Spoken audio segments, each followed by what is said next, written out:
All right, we are graphing quadratics finally. So, before we get too far into this, quadratic is a word that we throw around an awful lot, but if you don't know what it means, it's not really going to help you. It's not this big mystery. Quadratic is very simply just what?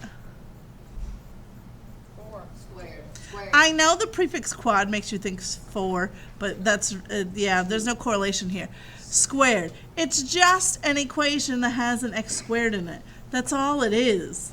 So don't get so tripped up. When I keep saying quadratic, you're like, I don't even know what she's talking about. That's all it is. It's just something that has an x squared in it. And it doesn't have anything higher than that, like an x cubed or an x to the 4th. Okay, so the last 2 chapters, you've basically just been dealing with quadratics. That's all they are. So this is just has an x squared in it. All right, when you graph them, so for example, I'll just pick some random one, I don't know. How about x squared plus 5x plus 6. Okay, so here's an example of a quadratic. It has an x squared, great. When you go to graph this, we've already mentioned what shape it's going to be. What shape is it going to be when you have... Yes, it's that U shape, which has the fancy name parabola. Every single quadratic, if you're going to graph an equation that's a quadratic, so it has an x squared in it, they're all going to be in the shape of a parabola. All of them. Okay? So let's put that down. All quadratics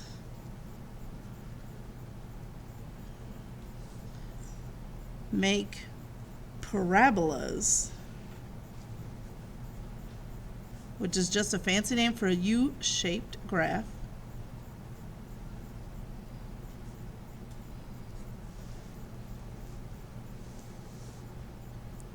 Now, there's a couple things I can do with that U. The U could be up like a cup. It can also be down like a frown. It's never going to be sideways, though, to look like a C or a backward C. Okay? Not to say that you can't graph something like that. You can, but it wouldn't be a function anymore. So, it's either going to be right side up or upside down. Those are your 2 choices. And then, the only other thing that you can do to these graphs is you can kind of squish them and make them narrow, or you can stretch them out and make them wide. So you can have a wide graph, either right side up or upside down, or you could squish it and make it narrow. But they will always be some kind of a U shape. All right? So, throughout the next couple days, we're going to talk about how you can tell what the graph is going to look like before you even do any math. The easiest thing to find out is if it's going to be up like a cup or down like a frown. So, I call this up like a cup. And this one is down like a frown.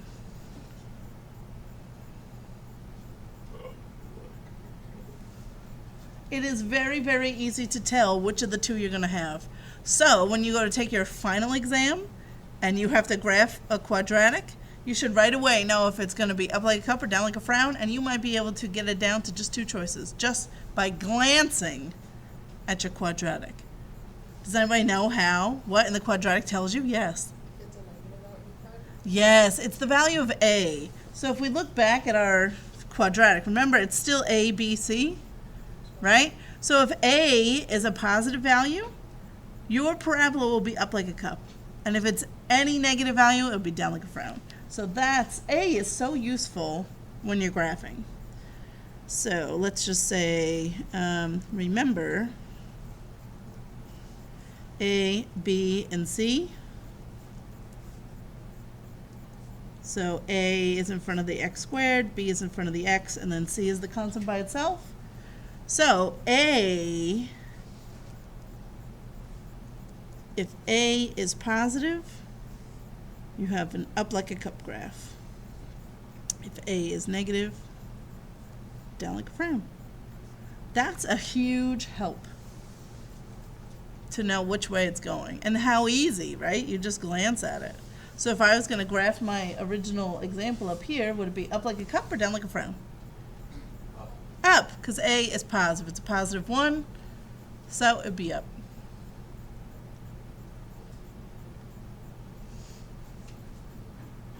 Isn't that nice?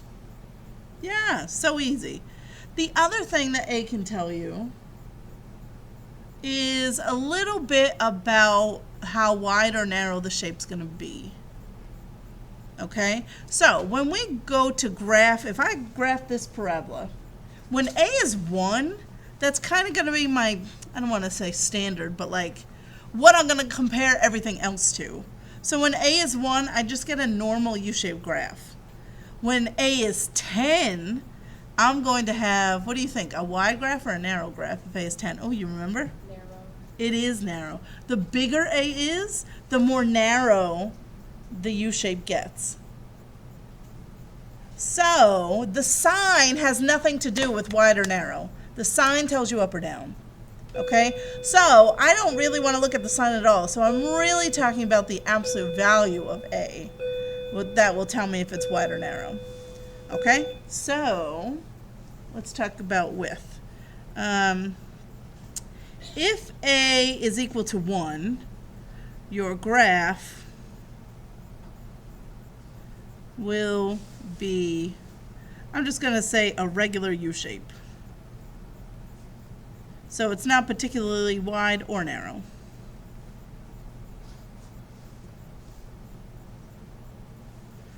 If, and again I'm going to say absolute value just because it's not, it has nothing to do with the sign. Sign is just up or down. So if the absolute value of A is bigger than 1, it's going to be more narrow. Your graph will get more and more narrow.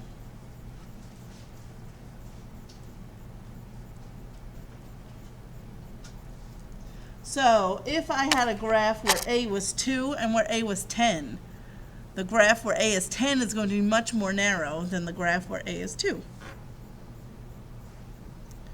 Same thing if I had a graph where A was 100. Now it's going to be way more narrow than when A is 10. The bigger A is, the more narrow it gets. So similarly, if the absolute value of A is less than 1, so what kind of numbers are those? What numbers have absolute values that are less than 1? Well, if it was 0, then you wouldn't have x squared at all. Because if you have, right, 0 times x squared, that whole thing will go away, and then we just have a straight line. Yep. But we want their absolute value, right? So if, say, it was absolute value of negative 2, isn't that still 2? Yeah. Fractions. Yes, these are your fractions in between 0 and 1. A half, a third, 2/5, 9/10, right? So the closer that my fraction gets to 0, the wider it gets. So we'll say your graph will get more and more wide. Did I just say narrow before? I think I might have misspoke. This is what I mean. So, for example, let's just say you graph something. Here's A being 1. Okay? So, if that's the standard that I'm going off of, now I'm going to be either wider or narrower than this. So, if I had something like this, that's a rather wide graph, right? If I compare it to this one, it's much more wide. So this one is going to have a value that's in between 0 and 1. So let's just say that's, oh, I don't know. Let's say that's a half. If A was a third, what would it look like? Even wider than that. The smaller the number is, the wider it gets. So if I had a third, it'd be even wider. What if I had something like Oh, I don't know. How about 7/8? If A was 7/8, where would it be wider than this? Narrower than that, because it's bigger than that. Would it be wider or narrower than that? 7/8. Narrower. It would almost look like this, just a tiny bit wider. Because 7/8 is really close to 1. So if I had something like that, maybe it's just a scooch bigger. 7/8, something like that. If any of these were negative, it wouldn't change their width. It would just flip it upside down. Does that make sense? So at some point, I'm going to give you, or maybe we should do it right now. Yeah, we'll do it right now. What the hey? I'm going to give you a list of different quadratics. And I just want you to order them. What should we do? From widest to narrowest? Let's try that.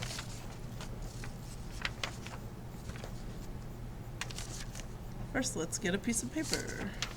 That will be helpful. Okay, so let's do list from widest to narrowest. All right, so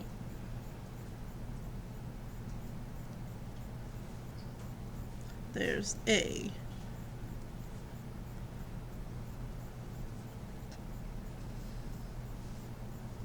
B.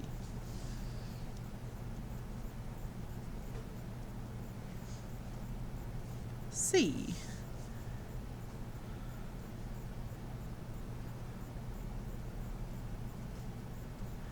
D.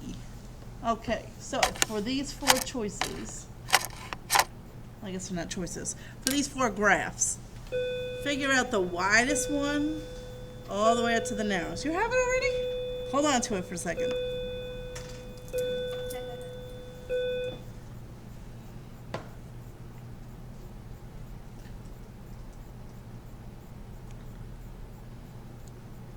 It might be helpful if we actually looked at a kind of a number line. So here's 0, here's 1, and then here's bigger than 1. I don't know. And on forever. Right? So these are going to be super wide. This is going to be regular. And these are going to get more and more narrow the further down you go. More narrow. So if you can kind of think where your number would be on this number line. But Miss Sabia, you only have positives. Where would I put a negative 2/3? It doesn't matter. You do not look at the sign. The sign, again, only tells you up and down. So it's really the absolute value of A that you're looking at. That's why I put a hard stop at 0, because I'm not looking at any negative numbers here. Negative only indicates up or down. It has 0 to do with the width of the graph. Okay? So that might be helpful if you place it where it would be according to its absolute value. Okay? So, Ashlyn, which is the widest graph that I've given you here? B. That's the one that's closest to 0 if you look at its absolute value. So B is the widest, followed by C, and then D, and then A. Okay? So if I graphed all 4 of these on the same scale, you would see wide and then getting smaller and smaller and smaller until I get to the narrowest one. The scale is actually important too, right? Because if I could make B and A look the same if I changed the scale of the graph. So you just want to keep in mind if everything's the same and I'm just graphing it on like a piece of graph paper like this, where every space is 1 unit, they're going to look like that. If you look at your worksheet here, this one, they keep changing the scale. So it's one thing that I really don't like about this software. I don't get the option to just like say, hey, stop changing the scale. See how some of them, like here, it's like 2 lines to get to 1. This one, every 1 line is 1. So anyway, that can mess up your graphs a little bit, just as far as comparing one to another. That's what I'm saying. So did this make sense? We could all order them widest to narrowest.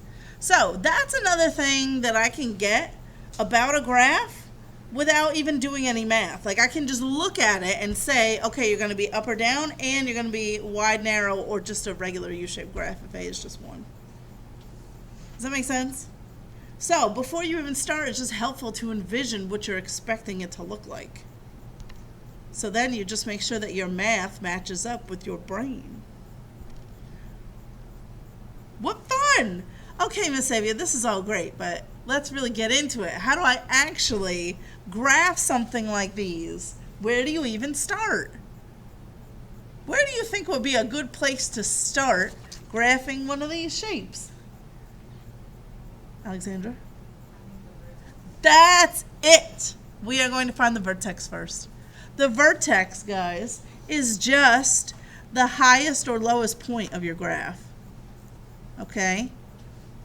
That's it. That's all it is. Nothing too crazy. All right? And we refer to that point as the vertex. So, let's see. I'll add it right here. Vertex. Highest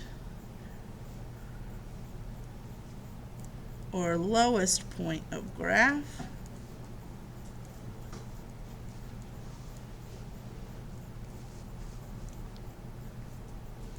If your graph is up like a cup, the vertex would be down here, right? We have a special name for it. This vertex is called a minimum because it's the minimum value the graph will ever get to, okay? So this vertex is a minimum.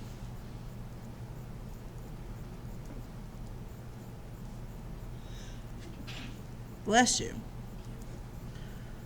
Whereas this vertex would be a maximum. Yes, you see.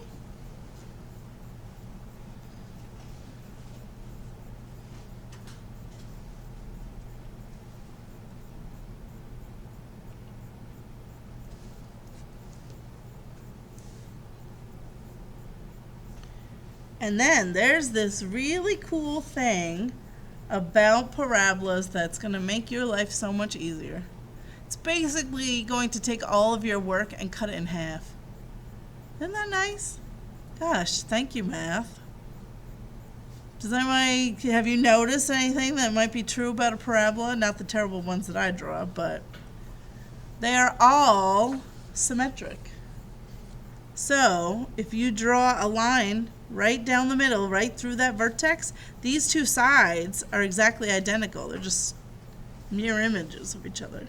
So that means when I go to graph, if I can figure out where the vertex is, and then let's say I figure out where this point is, I get to mirror it over to the other side. I don't have to do the math for both sides. Say I find another point, I can just mirror it over here.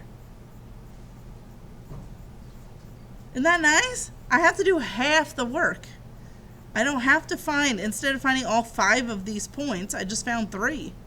I have to find the vertex because I have to know where to start. And then these, I just get them for free. All parabolas work that same way. Yep. So if you found the vertex and you divide 2 points, mirror them and Yes, that's what I would recommend. So start with the vertex and then find 2 other points and you mirror them over. And you will have a beautiful parabola. So let's kind of go through how to do that. So the vertex is great. Now you know what it is. But how do you find it? You know? Tell me. You're so good. Yes. I go back to A, B, and C for my quadratic. And all I have to do, so to find vertex. Well, let's say to find the coordinate of the vertex.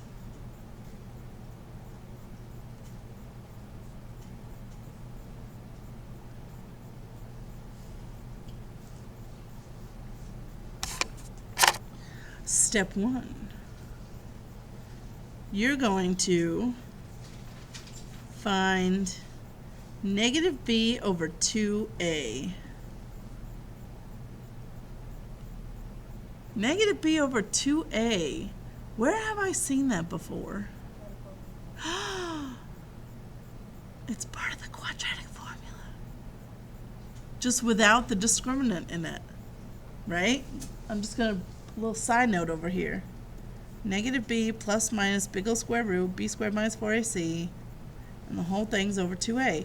Get out of here. You mean to tell me that I'm just looking at this part right here? Look at these fantastical colors. Look. Negative b over 2a. It's right there. So there's not even anything new for you to memorize because you already know the quadratic formula. So if you just leave the discriminant off, you have part of what you need to find the vertex. Okay, so you're going to do negative b over 2a. That's going to spit out some number. Okay, let's say it spits out 7. Well, what the heck are you supposed to do with that? Well, here's what you need. The vertex is a coordinate, right? It's going to be at x comma y, like 7 comma something. So you only have the first part of it.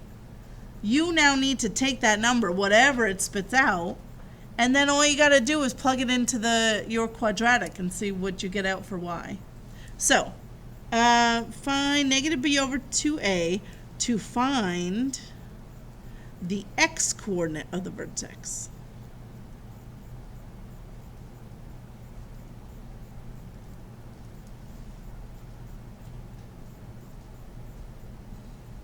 So let's do an example at the same time. Let's just say we had the quadratic, I don't know, 2x squared plus 8x plus 5.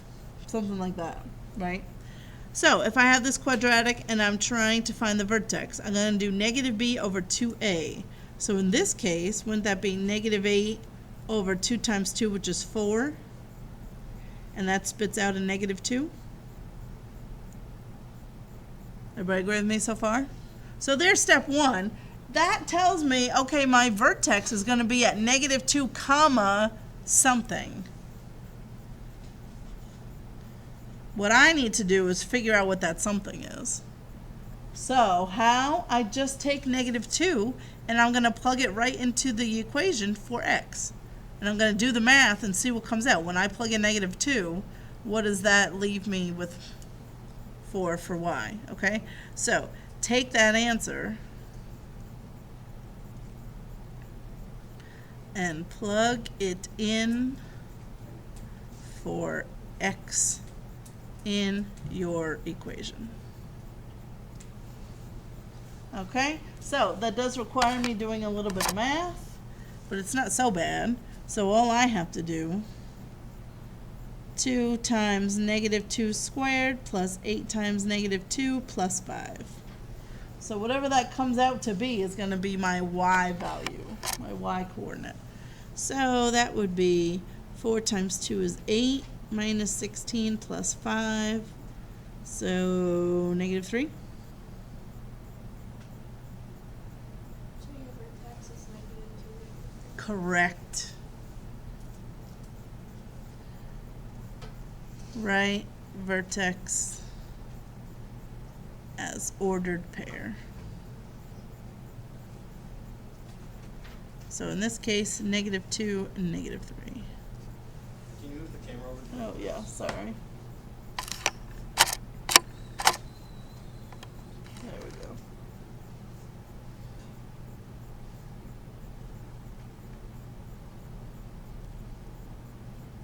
Now you have a place to start, because the coordinate plane is infinite. How would you even, oh my gosh. Now I know. Oh look, I'm going to be right there. That's not so bad. Tell me what else you would know about this graph. This same example one. What else would you know about it just by looking at it? It's going to be up like a cup because A is positive. And then it's going to be a little bit more narrow than when A is equal to 1. Because remember, the bigger this gets, the more narrow it gets. 2 isn't that much bigger than 1, though, so it's only going to be a little bit more narrow. What does number 2 say? Take that answer Okay. and plug it in for x in your equation.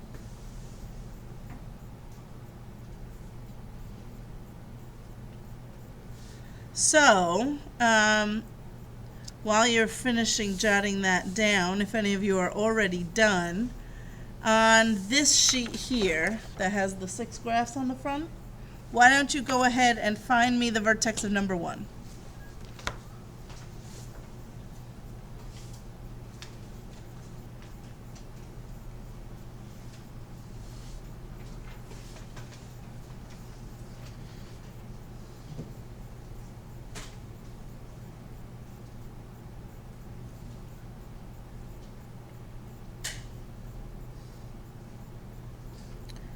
The one downside to this unit is that it's not as easy to do these problems on the board because you need a graph. I know.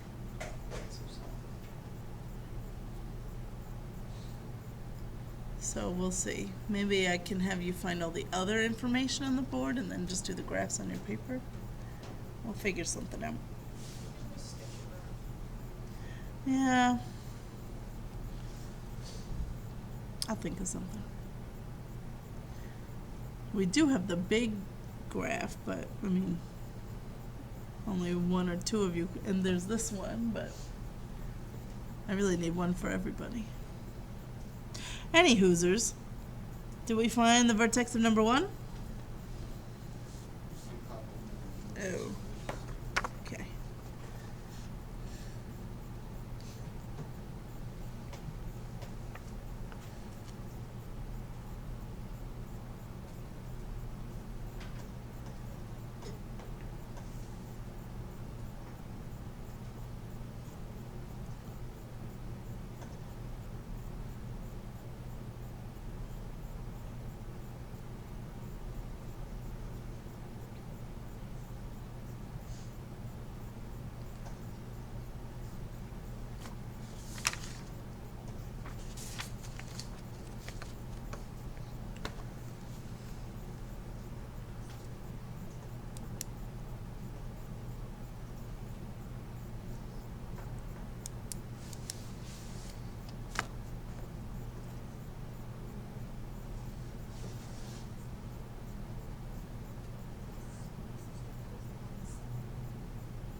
Okay, so if we look at number 1 here, if I'm going to find the vertex of this, negative b over 2a, so b is negative 2, so negative b would now be positive 2, right? 2 over 2 times a. A is just 1, so 2 times 1 is just 2. So I get 1. Is my vertex at 1? Well, it's at 1 comma something, right? So I have to figure out what that something is. Your vertex always has to be given as an ordered pair. So I'm halfway there. And then how do you find this other number? That's it. I go to my equation and I plug 1 in for x and see what comes out. Well, 1 squared is 1 minus 2 plus 3. 2? Did everybody find 1 comma 2 is the location of the vertex? Okay, so let's try actually graphing this one. So I know where I'm going to start, 1 comma 2. So I put a big old dot there. Now, gosh, what should we talk about next? Yeah, I guess we'll talk about this part. Remember how I said that all parabolas are symmetric?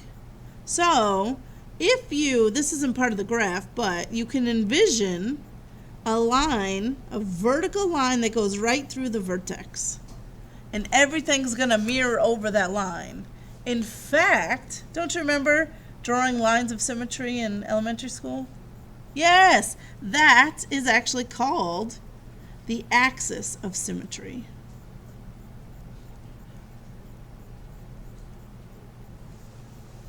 I'm going to be asking you for the equation of the axis of symmetry. It's so easy if you already have the vertex. But imagine you didn't have the vertex, you're just looking at this. What's the equation of a vertical line? Think Hoy-Vux. If it's vertical, Vux, V-U-X, x equals, and what does x equal for this line? 1. Your axis of symmetry, or AOS, is the line x equals 1. That's the equation for the axis of symmetry. Here's a helpful hint. Guys, it's always x equals whatever the x coordinate of the vertex is. You don't even have to think about it. You just always, and you have to write x equals. So if I ask you for the axis of symmetry and you just write 1, 1 is not a line. X equals 1 is a line. So that's kind of going to be a big deal. So the axis of symmetry is always x equals whatever that number is right there.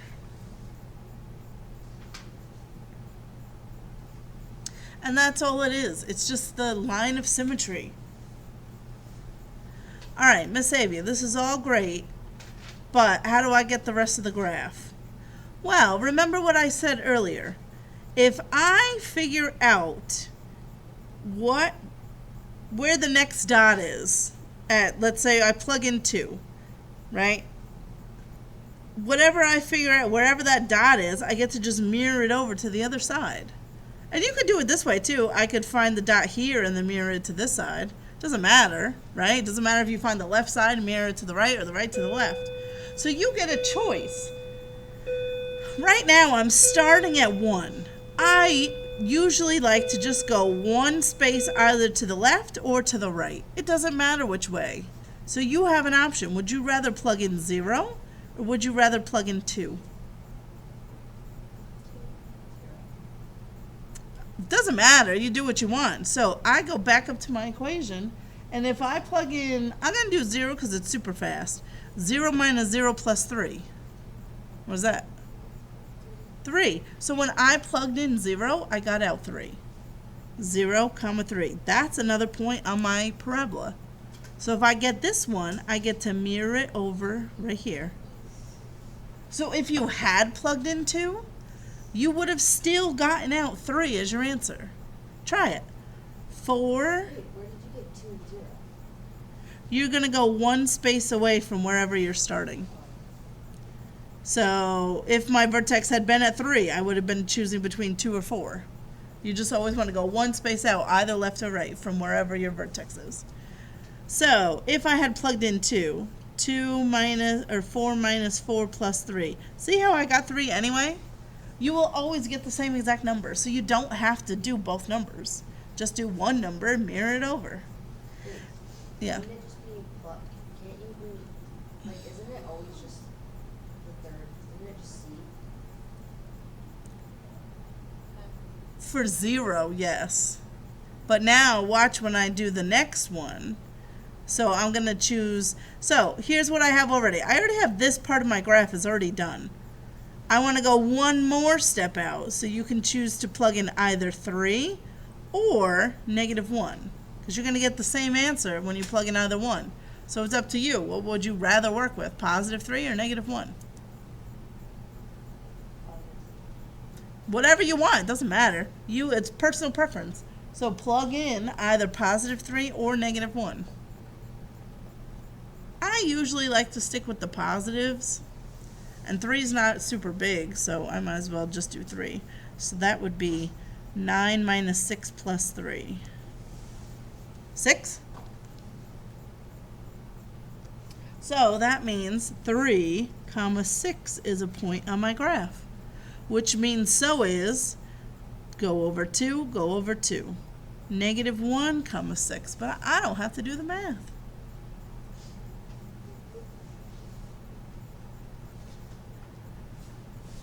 So that's kind of the gist I don't really have to plug in anymore. Once you have your dots, you're going to, here's the other thing I want to caution you on.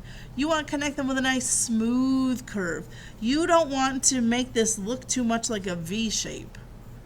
Because what kind of graphs make V shapes? Anybody know? They're not parabolas. There's another kind of graph that is a sharp V. Anybody remember what makes the sharp V shape? Absolute value graphs. Those are sharp V's. So I want to make mine as smooth on the bottom as possible. Nice curve like that. Can you write out the steps you want me to say? Like, I know what happened, but like. Yes. So.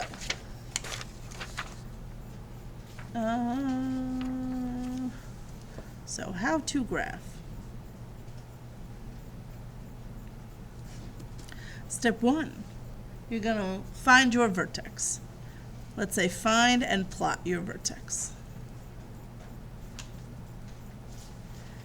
Step 2, I think it's helpful to draw the axis of symmetry. You don't need it, but it helps me to see that line, so then when I can mirror back and forth all which way I want. So draw in axis of symmetry.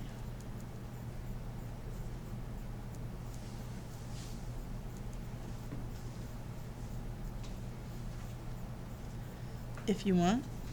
You don't have to. It's not part of your actual graph, but it's helpful.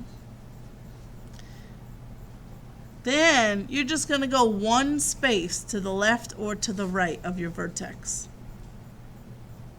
So it could, who knows, if your vertex is at 10, now one step to the left would be 11, one step to the right would be 9. Right? If your vertex was at negative 15, one step would be negative 14, the other would be negative 16. You just go one step to the left or the right. Doesn't matter which way you go. You're going to pick it based on which number is easier to deal with. Okay? So go one space to the left or right of vertex. And you're going to plug that number, that x value, let's say that, into your equation.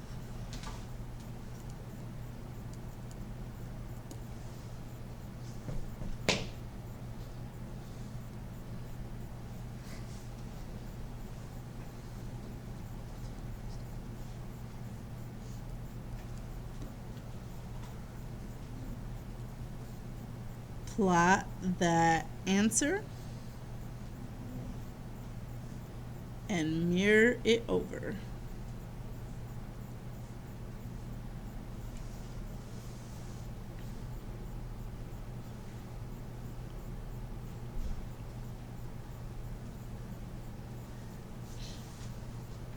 And then the next thing, now you're just going to go 2 spaces out.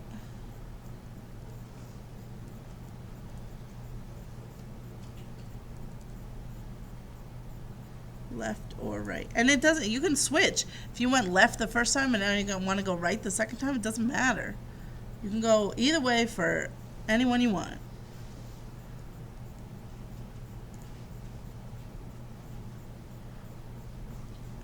So I'll just say, and repeat the process.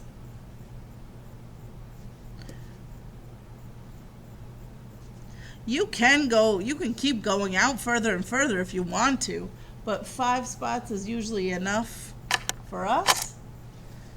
Connect with smooth curve.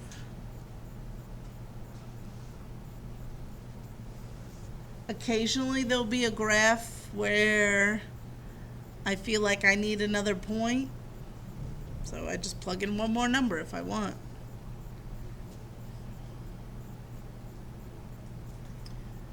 It is always nice to double check after you've drawn the graph. Is it what I was expecting? Is it up like a cup if it should have been?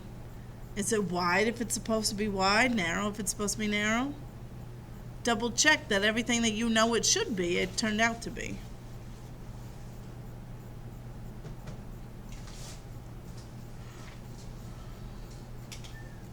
Okay, when you're ready, find me the vertex on number 2.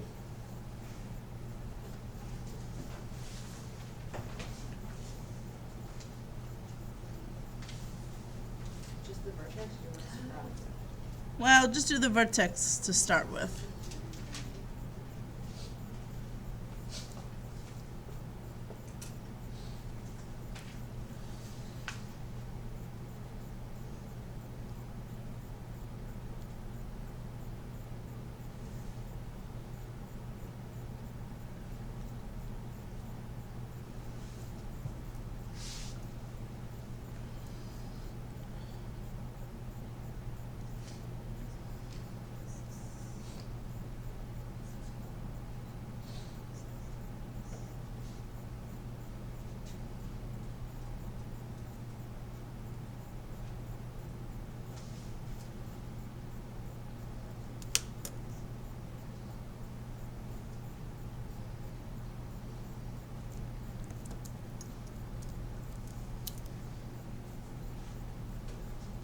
Okay, did everybody find the vertex?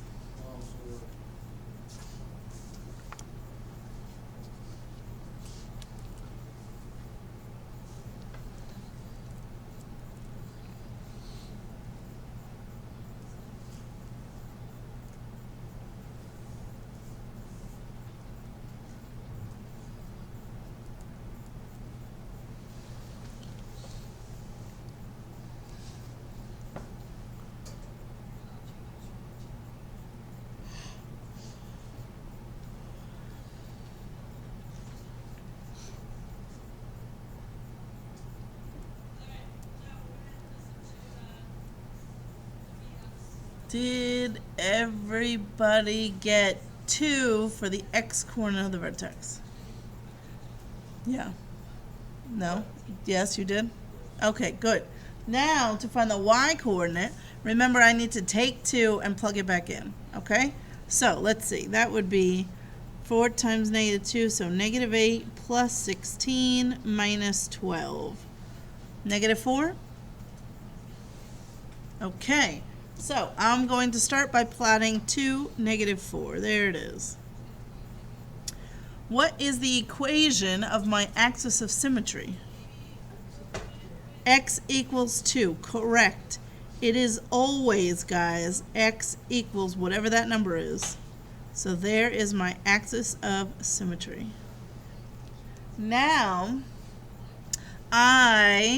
since I'm starting at 2, I'm going to choose either 1 or 3 to plug in, because I just go one space out from wherever I am.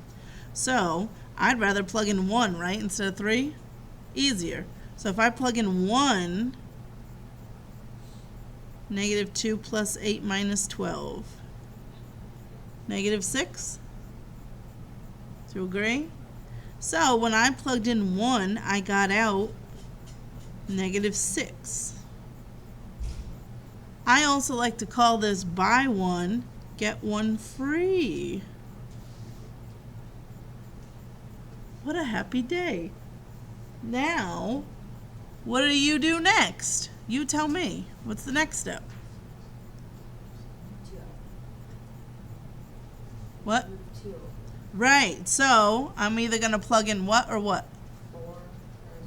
Yes. So now I want to go 2 spaces out from where I was. That means I'm either going to plug in an x value of 0 or 4. Well, of course, plugging in 0 would be easier, wouldn't it? So when you plug in 0, what comes out? Negative 12. So 0, negative 12 is a point. Buy 1, get 1 free.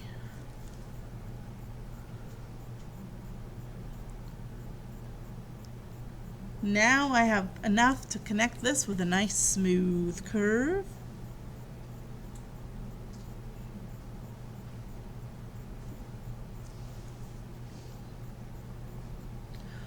And then I just want to ask myself, what should this graph have looked like? If A is a negative 2, what does that mean? It's going to be down like a frown, which it is, so that makes sense so far. And what about the fact that it's a 2? It should make it narrow. Now I know they're not the same scale. They did change it a bit, but here was a graph where A was 1 and here's one where A is 2. So this one should be more narrow than that one, and it is. So hooray. So does this kind of make sense? Plot your vertex and then fill in your other pieces. Should we do number 6 together? Jump to 6. What's this one gonna look like before we even start? Tell me about it. It's gonna be wide and it's gonna be down like a frown. Okay? So I know that I'm expecting that to come out. So go ahead and let's find our vertex.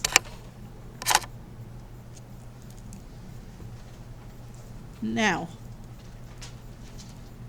before we begin, though, what's A, B, and C in this one? What's A? -1/2. What's B? So what's C? 0. 0, yes. And how do I know that that's B and not C? Right. B is always the coefficient of the x term. C